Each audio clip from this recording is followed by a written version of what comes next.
நான் ஜாக்கி சேகர் கதைப்போமா சேனலுக்காக இந்த எபிசோடில் நம்ம பார்க்க போகிறது என்னென்னா, இந்த ஒடிசாவில் தன்னுடைய தங்கையினுடைய பணம் 19,600 ரூபாய் இதை வங்கியிலேருந்து எடுக்கிறதுக்காக அண்ணன் போகிறார். அண்ணன் போனால் இந்த பணத்தை எடுக்கணும்னா உரியவர் தான் எடுக்கணும் அப்படின்னு சொல்லும்போது, என் தங்கை இறந்துட்டாங்கங்க, அவங்களுடைய பணம் 19,600 ரூபாய் இருக்குது, அது எனக்கு எடுக்கணும் அப்படின்னும் போது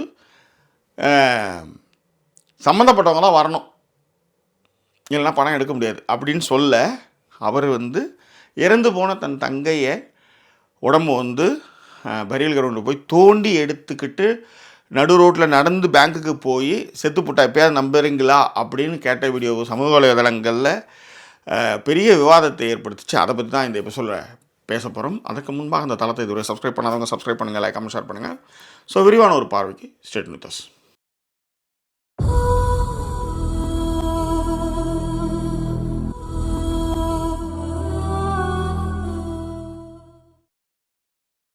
இந்த பணத்தை தோண்டி எடுத்துகிட்டு இதுதான் என் தங்கச்சி செத்து போயிட்டாங்க, அவங்களுடைய பணத்தை கொடுங்கன்ட்டு ஒடிசா மாநிலத்தை சேர்ந்த ஒருத்தர் கேட்டார் இல்லையா, அந்த மாதிரி ஒரு சம்பவம். கொஞ்சம் அந்த செய்தியை விரிவாக பார்க்குறதுக்கு முன்னாடி இன்னொரு விஷயத்தையும் உங்களுக்கு சொல்கிறேன்.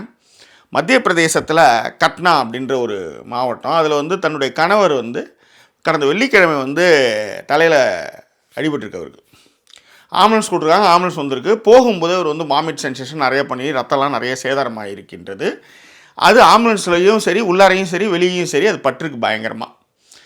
ஸோ அந்த லேடியை உன் புருஷனுக்கு இப்போ நாங்கள் ட்ரீட்மெண்ட் கொடுக்கணும்னா ஆம்புலன்ஸ் ரத்தக்கரை இதெல்லாம் கழுவு அப்படின்னு சொல்லி அந்த அம்மா புருஷன் அங்கே உயிருக்கு போராடிட்டு இருக்கும்போது இங்கே வெளியில் ரத்த கழுவுலாம் கழுவுன அந்த வீடியோ பலத்த சர்ச்சையை ஏற்படுத்தி மிகப்பெரிய கண்டனங்களை ஏற்படுத்தி துறை ரீதியான விசாரணையும் 2 பேரையும் சஸ்பெண்டும் பண்ணியிருக்காங்கன்னு வச்சுக்காங்களேன். இதுதான் வடமாநிலத்தினுடைய நிகழ்வு, வடமாநிலத்தினுடைய நிதர்சனமான விஷயங்கள் இதுதான். காரணம் என்னென்னா, அங்கே படிப்பு அறிவு இல்லை ஒன்று. 2வது, ஜாதிய மனோபாவம் அங்கே அதிகம், புரியுதுங்களா? அதனால தான் அங்கே குப்பை கோலத்திலேருந்து எதுவோ, இந்தியாவில் ஏன் குப்பை கோலங்கள் பெருகி கிடக்கு அப்படின்னா, நான் இந்த வேலையை நான் போட்டேன்னா அதை செய்கிறதுக்கு ஒரு ஜாதி இருக்குது, அவன் அதை செய்வான் அப்படின்ற விஷயம் அவங்க மனசுலேயே பதிஞ்சிருக்கு. அதனால தான் இந்தியா குப்பை கூலமாக எங்கே எல்லா இடத்துலையும் பஸ்ஸு ட்ரெயின் எங்கே வேணாலும் குப்பையை அசால்ட்டாக போகிறதுக்கு காரணம் அந்த சுய ஒழுக்கம் இல்லாததுக்கு காரணம் அதை யாரோ ஒருத்தர் செய்வான்ற ஒரு நம்பிக்கையும் அவங்களுக்கு இப்போ வீட்டுக்கு வேலைக்கு ஒடுக்கப்பட்ட இடத்துலேருந்து ஒருத்தவங்க வர்றது, மழை ஜலம்லாம் கழிச்சாங்கன்னா அதை அள்ளி போகிறது ஒரு ஜாதி அப்படின்னும் போது அந்த எகத்தாலம் வர்றதுனால தான் இது எல்லாமே நடக்கிறதுன்னு வச்சுக்கோங்களேன். இதையெல்லாம் மீறி வரணும்னா கல்வியில் சிறந்து விளங்கணும், உள்கட்டமைப்பு எல்லாமே மேம்பட்டால் தான் ஒடுக்கப்பட்ட ஜாதியில் வருங்க மேலே வரணும். அப்போ ஒடுக்கப்பட்ட ஜாதியிலேருந்து மேலே வரணும்னா அவனுக்கு படிப்பு கொடுக்கணும். படிப்பு கொடுத்தா தான் நீ மேலே வருவேன். உனக்கு படிப்பே கட் பண்ணிட்டா. இப்போ சமீபத்தில் கூட ஒரு ஆர்ஜேன்னு நினைக்கிறேன், அவங்க ஒரு ஏதோ பத்திரிகையாளர் ஒருத்தவங்க வடநாட்டுக்கு போய் ஸ்கூல்லலாம் போகும்போது எடுத்துமே அந்த பையன் அந்த பொண்ணுக்கிட்ட சர்நேம் என்னன்னு கேட்குறான். எங்கள் ஊரில் சர்நேமே கிடையாதுன்ட்டு.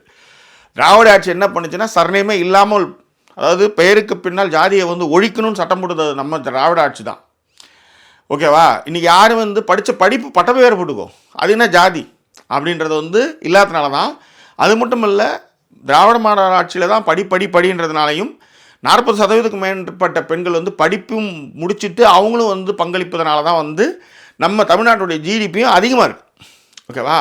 ஸோ இதெல்லாம் ஏன் சொல்கிறேன் அப்படின்னா, மேம்பட்ட சமூகமாக நம்ம மாறுவதை தான் தடுக்கிறதுக்கு பல்வேறு யுக்திகள் மூலமாக இந்த திராவிட மாடல் அரசை கவிழ்க்கிறதுக்கான வேலையை அவங்க தொடர்ந்து ஒன்றியத்துலேருந்து செஞ்சிட்ருக்காங்க. இப்போ உதாரணத்துக்கு இந்த விஷயத்துக்கு வரேன். அவர் பேர் ஜிது முண்டா, 55 வயசு. அவங்களுடைய தங்கச்சி பார்த்திங்கன்னா கக்ரா முண்டா. இவங்க ஒடிசா மாநிலத்தில் ஜியோஞ்சர் அப்படின்ற ஒரு மாவட்டத்தில் இருக்கிறாங்க. இந்த கக்ரா முண்டா இருக்காங்க இல்லையா, அந்த ஜித்து முண்டாவுடைய தங்கை, அவங்களுக்கு ஒரு கணவர் ஒரு குழந்தை. அதெல்லாம் இவங்க இறக்கிறதுக்கு முன்னாடி இறந்துட்டாங்க. இவங்க என்ன பண்ணியிருக்காங்க, ஒரு 3 மாதத்துக்கு முன்னாடி 4 மாதத்துக்கு முன்னாடி இறந்துருக்காங்க. இவங்களுக்கு ஒரு பணம் கிராம வங்கியில், ஒடிசா கிராம வங்கியில், அந்த மாவட்டம் ஜியோஞ்சர் மாவட்ட கிராம வங்கியில் ஒரு 19,600 ரூபாய் என்னவோ போட்டு வச்சுருக்காங்க, 19,300 இந்த பணத்தை அவங்க அண்ணன் என்ன பண்ணுறாரு, அவர் தான் ஒரே வாரிசுதார், அவர் போய் பணத்தை கேட்குறாரு. அவங்க என்ன சொல்கிறாங்கன்னா, சம்மந்தப்பட்டவங்க வந்தால் தான் நாங்கள் பணத்தை கொடுப்போன்றாங்க. செத்து போயிட்டாங்கன்னா அதெல்லாம் கிடையாதுயா, சம்மந்தப்பட்டவங்க தான் வரணும், இதெல்லாம் நாங்கள்லாம் எப்படி நம்புறது அப்படின்னு அவங்க கேட்டிருக்காங்க. இவர் என்ன பண்ணியிருக்கார், பரியல் கிரவுண்டில் புதைச்ச தன்னுடைய தங்கையுடைய பிணத்தை எடுத்துக்கிட்டு அதை தோளில் போட்டுக்கிட்டு நடந்து போகிறாருங்க. இந்த மாதிரியான ஒரு விஷயம்லாம் நம்ம வந்து எவ்வளோ பதைக்கணும். அப்போ இந்த மாதிரியான மக்களை இப்படி வந்து ஒரு 10 வருடமாக இப்படி வச்சுருக்கமே, எந்த ஒரு வளர்ச்சி திட்டமும் பண்ணாமல் ஊர் ஊராக சுற்றிட்டு இருக்கமே அப்படின்னு ஒரு கொஞ்சமாவது கில்ட்னஸ் வரணும்ல. நம்ம மக்கள் தானே, அதுக்காக தானே உங்களை தேர்ந்தெடுத்துருக்காங்க, அப்போ அதாவது செய்யணும்ல. ஸோ அந்த மாதிரி செய்யாமல் அவர் ஏதோ பசங்க கூட வந்து பால் விளையாடிட்டு இருக்காரு. ஆக்சுவலாக பிரச்சனை கிடையாது. ஆனால் நீங்கள் ஏதாவது செஞ்சுட்டு நீங்கள் பண்ணும்பொழுது பிரச்சனை இல்லை. அப்போ இந்த கல்வியை மறுக்கப்பட்டு மும்மொழி திட்டம்னு ஒன்று எடுத்து வந்து இருக்கிற எல்லாருடைய லாங்குவேஜ் அந்த விஷயங்களை அழித்து, சரி நீங்கள் வந்து மும்மொழி கற்றுக்கிறீங்களான்னு பார்த்தா ஹிந்தி பேசுகிற மாநிலங்கள் எல்லாருமே 80% பேர் ஹிந்தி மட்டும் தான் பேசுகிறான், இங்கிலீஷும் தெரிய மாட்டேது. அப்போ யோசிச்சு பாருங்கள். நீங்கள் இன்னொரு விஷயம் நீங்கள் கவனிச்சிங்கன்னா தெரியும். இன்றைக்கி வந்த செய்தி வந்து என்னென்னா, மும்பையில் இனிமேல் மராத்தியில் தான் பேச வேண்டும். டாக்ஸியிலேருந்து ஆட்டோ டாக்ஸி வாலாக்கள் வந்து மராத்தியில் தான் பேசணும் அப்படின்னு ஒரு விஷயத்தை இப்போ தான் எடுத்து வந்திருக்காங்க. ஆனால் 1967 என்ன தமிழ்நாடு என்று பெயர் மாற்றம் செய்து இருமொழி கொள்கை மட்டுமே வச்சு தமிழ் ஆங்கிலம் உலகம் முழுவதும் உரையாட ஆங்கிலம், தமிழ் வந்து தாய்மொழி, இதை வச்சு தான் இன்றைக்கி நம்ம இவ்வளோ தூரம் வளர்ந்துருக்கோம். இப்போ தான் மற்ற மாநிலங்களில் இந்த விஷயங்கள் கொஞ்சம் கொஞ்சமாக புரிய ஆரம்பிச்சிருக்கு. ஏன் தமிழ்நாடு இந்த அளவுக்கு முன்னேறி இருக்குது, ஏன் நம்மளாம் இப்படி இருக்கிறோம், நம்ம தலையில் இந்தியை கட்டி தான் நம்ம இந்த வேலைலாம் பண்ணி வச்சுருக்கிறானுங்க. ஸோ அடுத்தடுத்த விஷயத்துக்கு இப்போ தான் கொஞ்சம் கொஞ்சமாக முடிச்சுட்டு வராங்க. ஸோ இந்த விஷயத்துக்கு வருவோம், இந்த ஒடிசா விஷயத்துக்கு வருவோம். இந்த ஒடிசா விஷயத்தில் என்ன ஆச்சுன்னா, அவர் வந்து அந்த தங்கனுடைய பணத்தை எடுத்துகிட்டு போய் பேங்க்கில் காமிச்ச அப்புறம் தான் விஷயத்தினுடைய தீவிரம் உணர்ந்து இவன் என்ன பண்ணியிருக்காங்க, அரசு அதிகாரிகள்லாம் வந்து அதனை வந்து சமூக வலைதளங்கள் அந்த வீடியோக்கள் வைரல் ஆனதுக்கப்புறம் அரசனுடைய மெத்தனம், முக்கியமாக அரசு ஊழியர்களுடைய மெத்தனம். இப்போ நேற்று கூட நான் வந்து ஒரு வீடியோ போட்டிருந்தேன்.